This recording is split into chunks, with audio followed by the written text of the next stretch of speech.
μετά από την περιπέτεια της υγείας του, τον έχουμε αποκλειστικά. Ακριβώς. Ο Σταμάτης Γαρδέλης, λοιπόν, πριν από 15 περίπου μέρες, πήρε εξιτήριο από το Δημόσιο Ψυχιατρικό Νοσοκομείο, όπου ο ίδιος κατέφυγε να ζητήσει βοήθεια.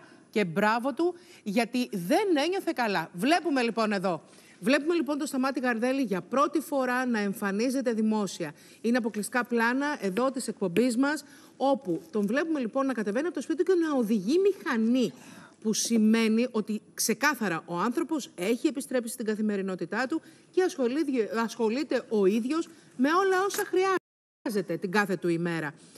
Βλέπουμε λοιπόν ότι βγαίνει από το σπίτι του κανονικά, αν και οι περισσότεροι που έχουν προσπαθήσει να τον εντοπίσουν δεν τα έχουν καταφέρει. Βλέπουμε λοιπόν εδώ ότι κατεβαίνει πλέον από το σπίτι του, κάνει τις δουλειές του, αυτοεξυπηρετείται και δεν ζητάει προφανώς βοήθεια από κάποιον. Γιατί είπαν κιόλας ότι έφτασε σε σημείο να κλειστεί μέσα στο σπίτι. Όχι, ο Σταμάτης Γαρδέλης δεν έχει κλειστεί μέσα στο σπίτι, βγαίνει, κάνει τις βόλτες του, κάνει τις δουλειές